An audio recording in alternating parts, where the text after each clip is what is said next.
I get a wage from the Hare Krishna movement. Technically I'm like a minister of religion. That's my vocation. So I get like that. So I'm like everyone else. I get a month off a year.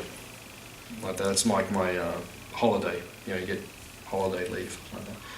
So then holiday, I could think, wow, awesome. I'm gonna go to Fiji, Bali, Tahiti, Hawaii.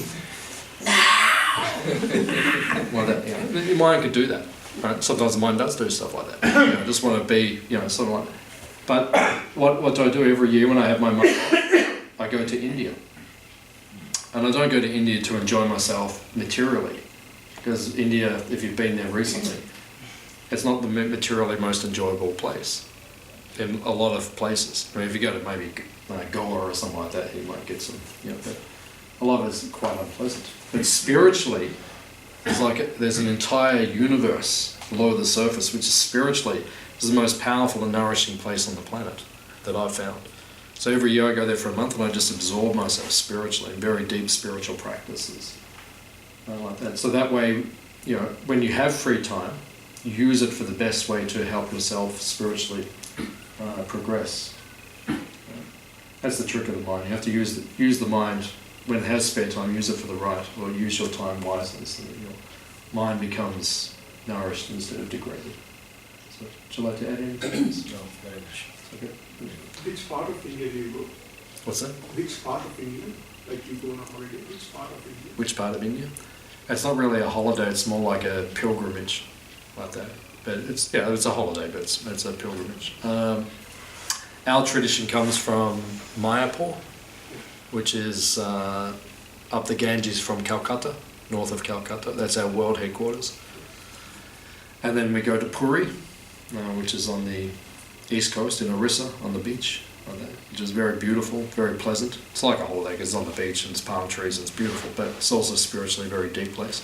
And then we fly across to Vrindavan, which is where Krishna appeared, which is near the Taj Mahal and Agra, 60 kilometers from Agra.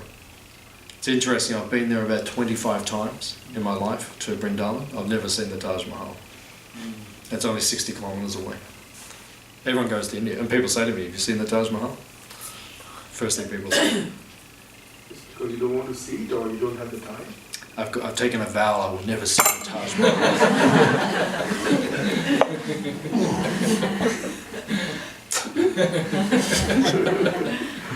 No, just, what is it? I'll go there and I'll look around, and actually a friend of ours, because every year when we go, we take people. We take like a guided group, which goes into the history and the tradition of the Hare Krishna movement, our tradition, which goes back thousands of years. So this year I took about 10 people. We got back about 3 weeks ago. So I took 10 of us and we travelled around to these holy places. And then at the end, 18 days, we finished our tour. And then we had a few days free, and then we go on a retreat with some of our gurus. We go off on a retreat. There's a few days spare. So then everyone had to do what they wanted to do for those 2 or 3 days. So some of the people I took, they went to see the Taj Mahal. Because it's just there, so they went down. And they came back, and so I said, so what was it like that? And one of the girls who was with us, she said, actually I didn't like it, because when I heard about the history of it, and Aurangzeb, who, built the thing, and I mean, I don't know all the history, but she said, 60,000 people had their hands cut off or something. Like the guy who built it was a tyrant and like that, and it's got all this, if it is what it is, if it is just the tomb for his wife, there's a lot of negative energy and there's a lot of negative history behind it. So she came back, and then she said at the end, someone said, oh, do you want to have a photo? Everyone's like, in front of the Taj Mahal, or you put your finger on top of it, or your photo. She said, no, I didn't feel like that, because I didn't feel it was like her experience wasn't a place of happiness, but it was something else. So the reason I don't go is just because I try to live my life every day that the decisions I make and the experiences that I have leave a deep impression on my spiritual journey and my consciousness. And I don't feel drawn to go to the Taj Mahal because I don't think it's going to change me on the level that I want to be changed.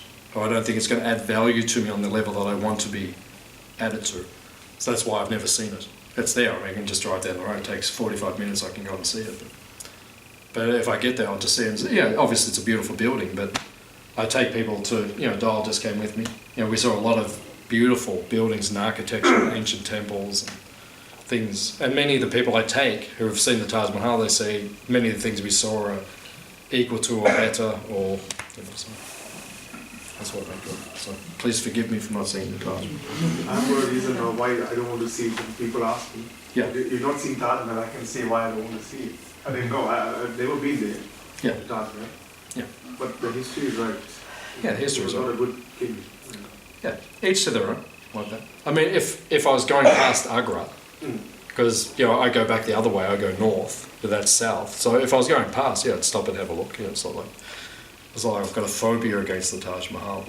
But if there's no happiness, as you said, and there's a lot of negative energy, then Yeah. we're going there just to get something which is not going to spiritually increase. Yeah, for me, I don't feel drawn to it. But if someone feels drawn to it, they can go on. You can learn something. It's something we can learn from everything. So if you feel drawn, then go and see the Taj. We're not anti-Taj, but I'm not pro-Taj either. I'm like the Switzerland of Taj Mahal. People of this world. Yeah, but there's another theory, and I don't know, but we can't substantiate it, and I don't know what's true or not, but someone told me it's actually a temple of Shiva. Yeah, and the Mughals, they took it, and then they said it was their tomb and everything, so I'm not sure.